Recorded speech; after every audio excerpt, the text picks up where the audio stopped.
Hello everyone, welcome to True Crime Cases. Today, we're delving into a chilling case involving a female serial killer with psychopathic traits. Every now and then, the question arises, are psychopaths born or made?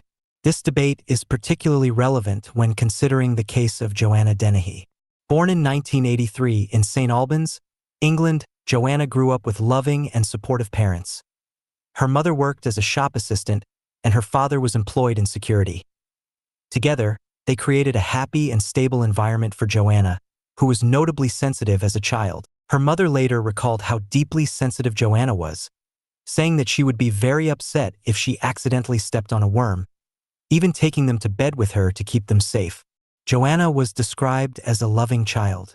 She excelled academically, getting good grades, and enjoyed playing netball and hockey. However, by the time she turned 16, much of the charmed and gentle life she had known had changed significantly. By that time, she had a 21-year-old boyfriend named John Trainer, and they ran away together, leaving Joanna's parents and her previous life behind. As a teenager, Joanna relished the freedom of living with an older boyfriend without supervision. She enjoyed doing whatever she pleased, without having to answer to anyone. However, within a year, Joanna would come to realize that actions do indeed have consequences. At 17, Joanna discovered she was pregnant. Rather than reconsidering her lifestyle, the pregnancy seemed to irritate her even more. She didn't want children, and despite deciding to keep the baby, her attitude towards motherhood didn't seem likely to change. After leaving the hospital, her first thought was to get high. Her boyfriend at the time, John Trainer, later remarked that Joanna's behavior went far beyond just getting high. She began abusing drugs and alcohol, and she also started self-harming. This destructive pattern continued for about 6 years, during which Joanna became pregnant again. This time, John foresaw the trouble ahead and decided to leave, taking both children with him after the second child was born. Joanna then moved to Peterborough, where she continued to abuse substances and allegedly worked as a prostitute to support her habits. This work may have influenced her changing opinions of men. By the age of 29, Joanna had become deeply resentful of men. Her criminal behavior began with brief arrests for theft. During interviews, it quickly became clear to the arresting officers that Joanna was more than just a petty criminal. She was admitted to a hospital for psychiatric treatment, where she was diagnosed with obsessive-compulsive disorder, OCD, and antisocial personality disorder, also known as psychopathy. Joanna was now officially recognized as a psychopath. After her treatment, Joanna was released back into the public. About a year later, she would make headlines across the nation, becoming known as the most evil woman in Britain. Events escalated with 31-year-old Łukasz Slabozewski, whom Joanna had met in Peterborough only a few days earlier. Despite their brief acquaintance, Łukasz was already excited about their future prospects together.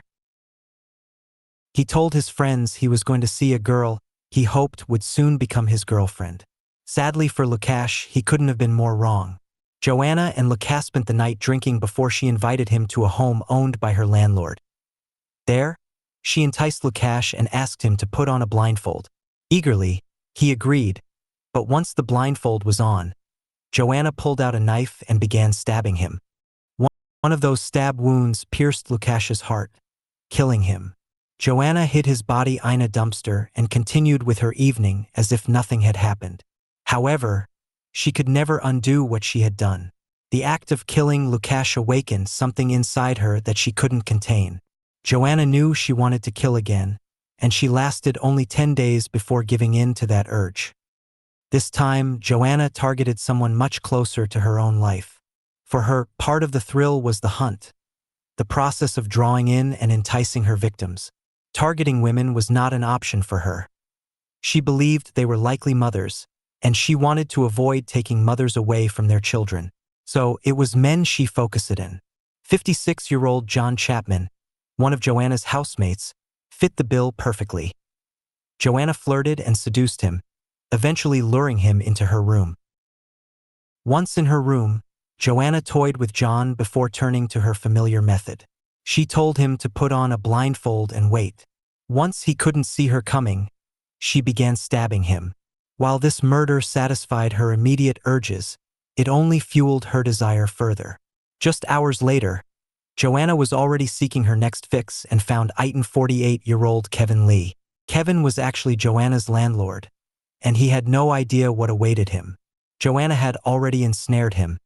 She was Kevin's mistress, but he couldn't have known what was about to happen. When Joanna invited him over that evening, he was unaware that his other tenant, John, was already dead in the same house. Joanna led Kevin into her room and began to play with him.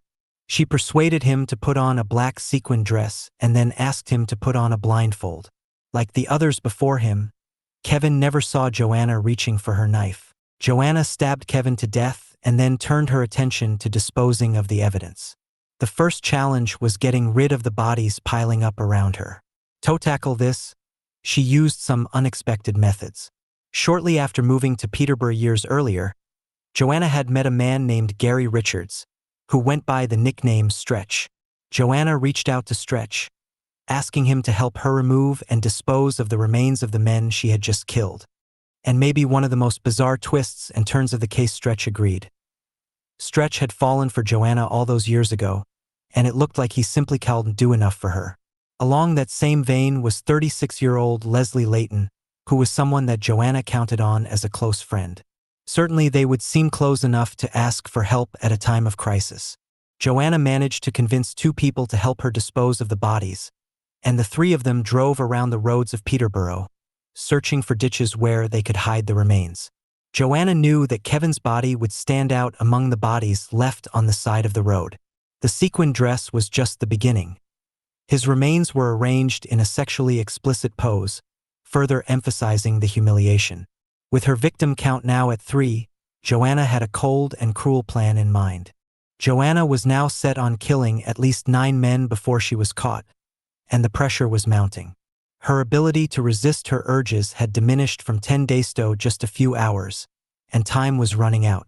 As Stretch and Leslie were driving back home after disposing of Kevin's body, Joanna snapped again. This time, her victims were not her boyfriend, housemates, or the landlord she was having an affair with. Instead, they were 2 men out walking their dogs. Joanna ordered Stretch to stop the car, then attacked. She struck Robin Breeza in the shoulder and chest with her knife before turning on John Rogers. Joanna stabbed John over 40 times before fleeing the scene, leaving both men to bleed out on the street. Fortunately, timely medical intervention saved both Robin and John's lives. Back on her murder spree, Joanna became the target of an intense manhunt. Investigators had cornered her after discovering Kevin Lee's remains, but astonishingly, Joanna managed to escape with Stretch before they could arrest her. She remained on the run for 2 days before the authorities caught up with her. In a surprising twist, Joanna appeared to relish the attention rather than being angry or upset about being caught. Especially before she could fulfill her plan of killing 9 men, Joanna seemed to find the situation amusing. Security footage of her arrest shows her laughing and flirting with the police officers. Handcuffed to the rear or to the front? Handcuffed to the rear. Back to back. One mark for attempted murder and murder. As if she were still trying to entice a victim even at that final moment. At her trial, Joanna pled guilty to all charges and was sentenced to life in prison with a recommendation that she never be released. Joanna is one of only 3 women in British history to receive such a sentence. Another notable figure with this sentence is the notorious serial killer Rosemary West. Joanna was initially placed in the same facility as West, but Rose was moved after Joanna threatened to kill her as well. Thank you for watching. Make sure to like, share, subscribe, and leave a comment on the video. See you in the next one.